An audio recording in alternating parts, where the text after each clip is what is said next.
नमस्कार दोस्तों, आज फिर आपका स्वागत है क्राउन इमिग्रेशन के यूट्यूब चैनल पर। तो स्वीडन की सारी नोटिफिकेशंस फाइनल रिजल्ट्स सब बच्चों के आउट हो चुके हैं। जिन बच्चों ने स्वीडन का हमारे थ्रू एडमिशन अप्लाई किया था आइदर बैचलर और मास्टर प्रोग्राम्स के लिए। तो मैं कुछ प्रोग्राम्स के नाम बताऊंगा जिन में हमारे डिफरेंट डिफरेंट बच्चों के एडमिशन्स आए हैं। जैसे कि केमिस्ट्री में, इलेक्ट्रिकल में आया है, मैथ में आया है, ऑटोमेशन में आया है, डेटा साइंसेज में आया है, वुड टेक्नोलॉजी में आया है, इलेक्ट्रिकल व्हीकल में आया है, कंप्यूटर साइंसेज में आया है, इनोवेशन टेक्नोलॉजी में आया है, पब्लिक हेल्थ में आया है, नॉर्डिक वेलफेयर में आया है, इन्फेक्शन बायो में आया है, प्रिपरेटरी में आया है, लैंग्वेज प्रोग्राम्स में भी आए हैं। और ये सारे के सारे जिन प्रोग्राम्स में हमने बच्चों के एडमिशन डाले थे सबके एडमिशन्स कंफर्म्ड हो चुके हैं। एक बच्चे का एडमिशन कंफर्म्ड नहीं हो पाया, उसको उन्होंने वेटिंग लिस्ट में डाल दिया है।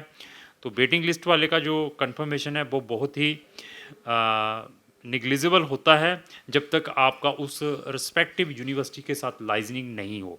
तो हम उस रिस्पेक्टिव यूनिवर्सिटीज़ के साथ डिस्कस करके शायद वेटिंग वाले को भी क्लियर करने की कोशिश करेंगे। अभी रिज़ल्ट आने के बाद बहुत सारे बच्चों ने भी हमें संपर्क किया जिन्होंने अपने लेवल पर अप्लाई किया था, जहां अनदर कंसल्टेंटों के थ्रू अप्लाई किया था। मेरे पास कम से कम 20 स्टूडेंट होंगे जो जिनका स्वीडन का हमने अप्लाई किया था। जिस दिन ही उनका एडमिशन आया था उसी दिन ही हमने उनकी एडमिशन नोटिफिकेशंस इमीडिएटली उनके साथ शेयर कर दी थी। अभी उन बच्चों की कंप्लेंटें आ रही हैं जिन्होंने अनदर कंसल्टेंटों के थ्रू अप्लाई किए थे, जहाँ अपने लेवल पर अप्लाई किए थे। सर, मेरा किसी में एडमिशन नहीं आया। सर, मेरा कंसल्टेंट मुझे अभी तक मेरा स्टेटस नहीं बताता, सिर्फ स्क्रीनशॉट को भेज देता है कि वेटिंग लिस्ट फलाना करके, आगे कुछ भी नहीं बताता, ना मेरा एप्लीकेशन नंबर बताता है। तो मैंने पहले भी बताया था, अभी फिर बता दूं कि हमारे कंपनी के अंदर सबसे जो चीज़ है वो है फुली ट्रांसपेरेंसी। हम बच्चे के साथ इमीडिएटली व्हाट्सएवर हैपनिंग होती है, चाहे उसका रिजेक्शन आया है, जैसे मैंने वेटिंग लिस्ट वाला बताया है कि वेटिंग लिस्ट में एक बच्चे का डाला, बाकी सबका आ गया है, इमीडिएटली उसकी नोटिफिकेशन हम बच्चे के साथ शेयर करते हैं, चाहे बैचलर चाहे मास्टर व्हाट्सएवर है, उसकी एप्लीकेशन उसके साथ शेयर करते हैं कि दिस इज़ एप्लीकेशन। अभी इनकी हमने रेजिडेंसीज अप्लाई करनी है, रेजिडेंसीज के लिए हमने उनको 2 हफ्ते पहले ही प्रिपरेशन करनी स्टार्ट कर दी थी। इनकी एडमिशन फीस, आप अपनी यूनिवर्सिटी फीसें स्टार्ट करो, बैंक स्टेटमेंट है तो विद इन 1 और 2 वर्किंग डे में हम आपकी रेजिडेंसी अप्लाई कर देंगे। क्योंकि जितना फास्ट स्वीडन है, हम कोशिश करते हैं जितनी फास्ट एम्बेसी हो हम उससे डबल फास्ट हो जाएं ताकि काम करने का मज़ा आए। तो अभी जिन बच्चों ऑलरेडी स्टक हो चुके हैं, एडमिशन नहीं आ पाया सितंबर इनटेक में, तो वो भी बच्चे हमें संपर्क करें, अपने नोटिफिकेशंस भेजें, अपनी एजुकेशंस का सीवी भेजें कि आपकी एजुकेशन क्या है, मैं आपको बता सकता हूं कि आपको कौन से प्रोग्राम में एडमिशन आने के चांसेस है। Selection of programme is very very important है।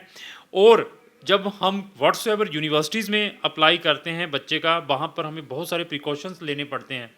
एडमिशन एलिजिबिलिटी को पढ़ना पड़ता है, प्लेसेस सीट्स को देखनी पड़ती हैं कि इंटरनेशनल स्टूडेंट्स के लिए कितनी सीट्स हैं, उन प्रोग्राम्स में क्या सेट की रिक्वायरमेंट है, जीमेट की एक रिक्वायरमेंट है, आईएलटीएस की क्या रिक्वायरमेंट है। अगर आप विदाउट आईएलटीएस डाल रहे हैं तो आपको विदाउट आईएलटीएस किस किस चीज़ों के प्रिकॉशंस लेने हैं। क्या आपने एमओआई सिर्फ स्कूलिंग का लगाना है, या बैचलर का लगाना है, या मास्टर का लगाना है।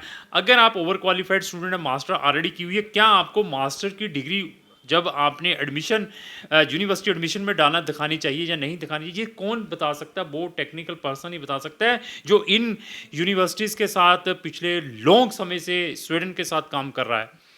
तो अगर अभी आपका एडमिशन भी अपने लेवल पर आ चुका है, फर्दर अपनी रेजिडेंसीज अप्लाई करना चाहते हैं, उसमें भी आप किसी टेक्निकल बंदे की हेल्प लें ताकि आपको अच्छे रिजल्ट्स मिल पाएँ।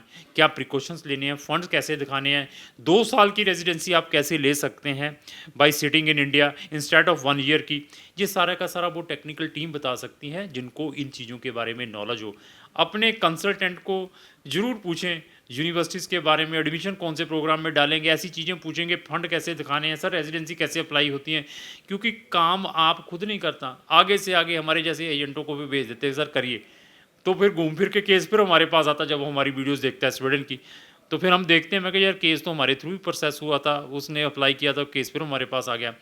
तो at least selection of consultant, selection of programme, selection of country बहुत इंपॉर्टेंट है। अगर आपने फॉरेन के अपने ड्रीम पूरे करने हैं तो मैंने फिर बता दिया, स्वीडन की अभी रेजिडेंसीज हम इमीडिएटली अप्लाई करने वाले हैं। आपको किसी भी टेक्निकल प्रॉब्लम है, आपका एडमिशन नहीं सितंबर में आ पाया, आपका एजेंट्स आपको आपकी आईडी शेयर नहीं कर रहा, तब भी हम आपका सोल्यूशन ढूंढ सकते हैं कि आपकी जो आईडी को दोबारा रिट्रीव कैसे कर सकते हैं। बट जैसी ट्रांसपेरेंसी हम रखते हैं तो हम यही एक्सपेक्ट करते हैं सामने वाला क्लाइंट भी वो ही ट्रांसपेरेंसी रखे, क्योंकि व्हाट्सएवर चाहे रेजिडेंसी कार्ड आना है, चाहे आपका वीज़ा पासपोर्ट आना है, वो आपके होम एड्रेस पे ही डिलीवर्ड होता है। कभी भी हम अपने ऑफिस में नहीं मंगाते हैं, ना ही आपका कोई पासपोर्ट रखते हैं, ना ही आपके ओरिजिनल डॉक्यूमेंट रखते हैं।